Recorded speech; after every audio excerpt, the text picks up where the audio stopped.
Hi there, I'm Ben and welcome to my 100% guide for Svartalfheim from God of War Ragnarök. In this particular video we are doing the region of Nidavellir, so the Dwarven village. I will say again, spoiler alert for a mid-game spoiler when I do these videos, I'm doing the cleanup after the story. That's when you can get 100% in every area. You can't get 100% in every area until then. You can get 100% in Nidavellir. I believe once you have the spear. I think that is the point where you can get 100% in this place. I think, yeah. Yeah, once you have the spear you can get pretty much everything. I'm just thinking what there is. Pretty much everything you can get by that point. So there's going to be quite a bit of running around because there is side quests and things like that to do, which are in a different area, which are up in the Bay of the Bounty, so we will have to venture up there. But yeah, start at the Mystic Gateway, Nidavellir, the main one, and then we're going to do a bit of backtracking. So this is where we are now. A bit of backtracking to where we originally got off the boat, and I'm going to go through the whole section, and obviously I'm not going to skip anything. That's how I'm doing these, so you can follow along and that you don't get lost. And I will always start from one of those Mystic Gateway, so you know exactly where I am. So we're going to run into this house for now. He will have a side quest for us. We're going to deal with that later because we will be coming back through here. We're just going to the furthest point and then working our way back. So go through here. You'll recognize all of this, of course. And then once you cross this bridge, if you haven't been back here since finishing the story, there will be some enemies here. I'm just going to skip over those. We don't need to watch those. Magic. There they go. And then we'll go back through here to the very beginning area of Nidavellir. And this is where we met Sindri off the boat.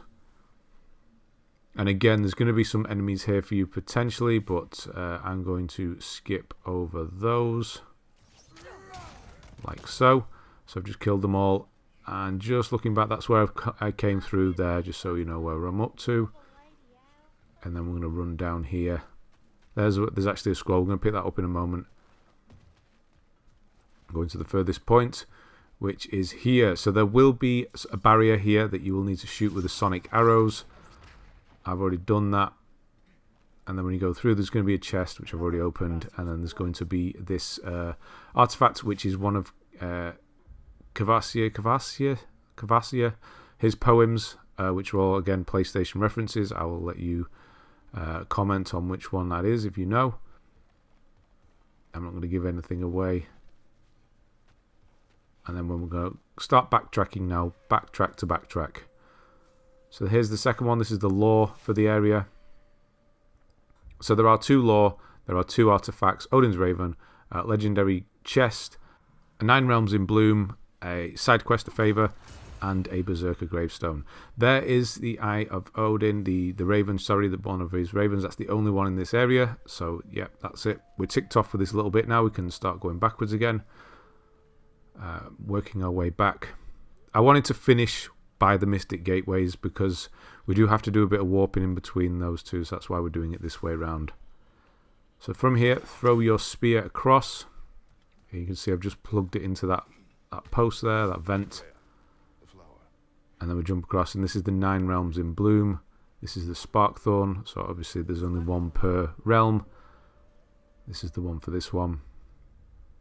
Here we are on the map. So yeah, once you have the spear you can empty this area. It's really I almost managed to walk past and not open it. I know I was going to get some hack silver I'll probably never use, but you just have to, don't you? Right, up here we go. So yeah, I don't put on the little chest like that. That's not part of the 100%, so don't worry if you think I'm missing these. Then we'll use another spear up here and jump up. There's two things up here. Firstly, we have a legendary chest, which has the Luminous recovery handles in it. This is for the blades. It's an attachment for the blades. That's where we are, at the top end of the village there, the town. And then right next to that is a legendary treasure, a lore, I nearly said it again, a treasure map, Mining Glory. Mining Glory, the treasure for that is over in Appleseed, which I will be doing after this one, I think. So if you're watching in the future, it's already done. So that's where that one comes into it. So you have to pick the treasure maps up for the treasure to spawn. So you do need to come here first. Then we have, down here we have artifact number 2. This is Grieps or Greaps. Grieps. Let's go with Grieps. Firebomb from the Things Left Behind set. And that's all of the things done in this area, really. Now all we have left is the Favour. So that's everything collected, you could say. Now we just have the Favour left and the Berserker Gravestone. And they are a bit way out. So the Favour is called Spirit of Rebellion. And we're going to go and activate that now by going back through here. And speaking to the dwarf in here. I've completely blanked on his name. Derlin. There we go. That helps. So speak to him. I can't position myself. There we go. I'm just going to skip over it. He's going to say he wants his hammer back. And that's what we're going to do. We're going to go and get his hammer back. So you can see it's appeared now. So we need to get on a boat, which we will do. And then we'll go all the way around here to Dragon's Island. And that's where it is. We're not going to complete Dragon's Island. We're just going to go there, grab the hammer, and come back. But because I'm showing every single part of this so you don't get lost, yeah, we're going to go and do it in full. So I'm going to run down to the bay and go and get in the boat.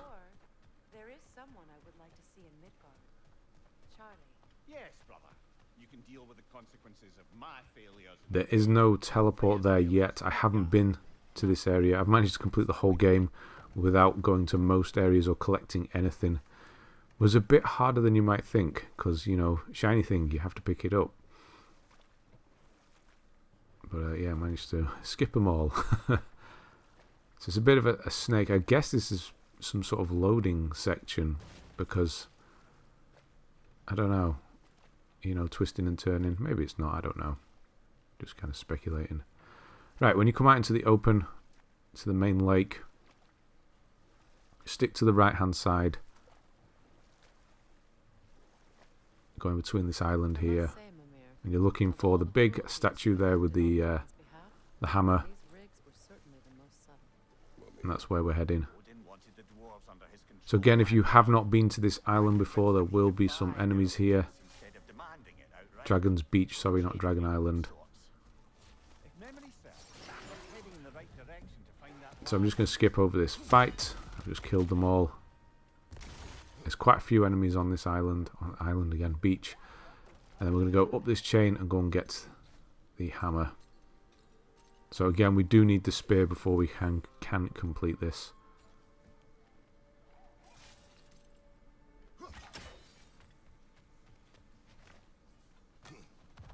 And up we go. If you want 100% for this area or any other areas, there is a link for my playlist in the description.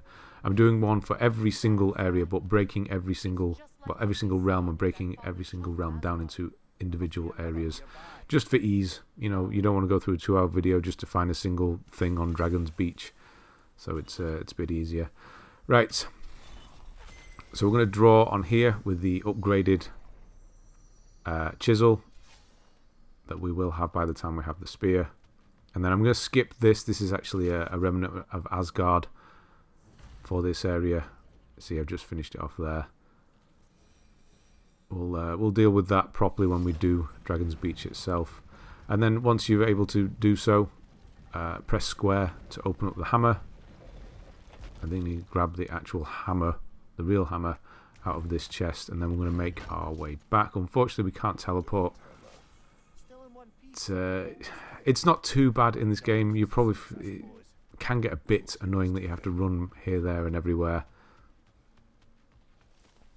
You have to have those gates, unfortunately.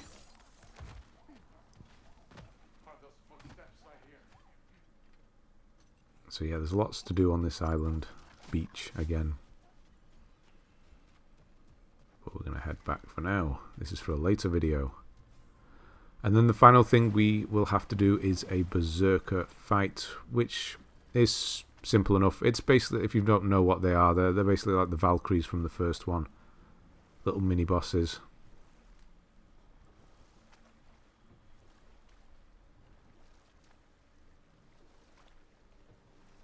So stick to the left here and look for this opening. And this is the way back.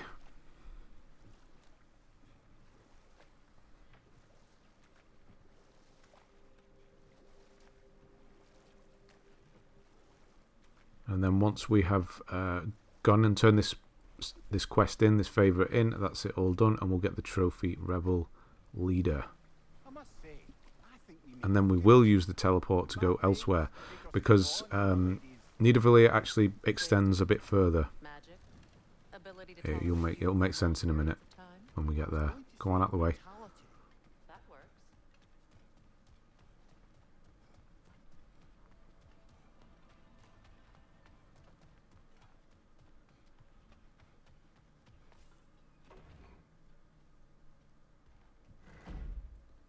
So back in here, and we are done. You found it. So another trophy, or if you already got it, favour out the way. This will be a nice reminder to folks. Of what? That we didn't give up. And we won. And there we go. So yeah, you can see just in the top corner there. Usually I do move that out of the way, but this isn't a trophy guide per se. But there you go. You'll get the light runic attack there for the spear as well. And some Whispering Slab, which is for upgrading. Okay, let's go and do the final thing, which is a Berserker Gravestone. Hardrefill, the Callous, one of the easier ones. I'm actually grossly underleveled here as well. With I have finished the game, but I don't have many. I don't even have any strong runic attacks yet for the main weapons. So across here to Nidavellir Beach is where we need to go. So teleport across. And this still counts under the umbrella of Nidavellir itself. So yeah, this is roughly where we are. And we're going to jump across here. This will already be open from the story. And then we're going to open up. No, it's usually the other side. I guess it's this side this time. And if this is the first one, you're going to start the Fit for a King favour as well. And there he is. So I'm going to do this whole fight. He's pretty straightforward. He does a lot of dashing attacks, and that's all you need to really watch for. I don't know what I'm doing. Yeah, I was trying to switch weapons. It can get a bit clumsy with the switching weapons in this game, I find. But yeah, he just does a lot of dashing attacks. There's nothing you need to worry about. He'll do big swipes, like Fume Knight from Dark Souls 2 there. And then he jumps into the air, which you just need to avoid. And just hit him with a bunch of runic attacks and whatever else. Whatever you've got. Could actually L1 triangle there. Go for a bit of rage first.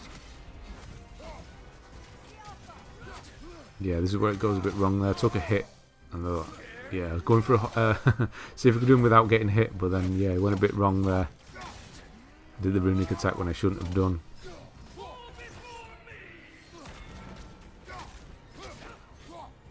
I was going for a few of these now. Oh, 3 in a row.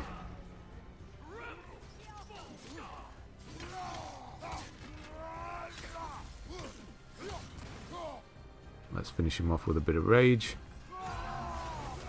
And there you go.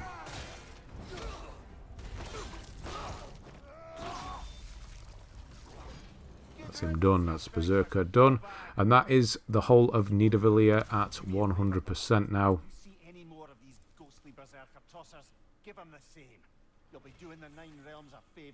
To finish it off, you will need to actually pick up the sword hilt again. And you'll get some chunks, all sorts of good stuff there, like the Valkyries from the first one. And that's it. So yeah, I'll just confirm. So you will see this is actually under the forge here, but if you move back across to Nidavellir, you'll see that it's at 100%. Right, thanks very much for watching, and I'll see you on the next one.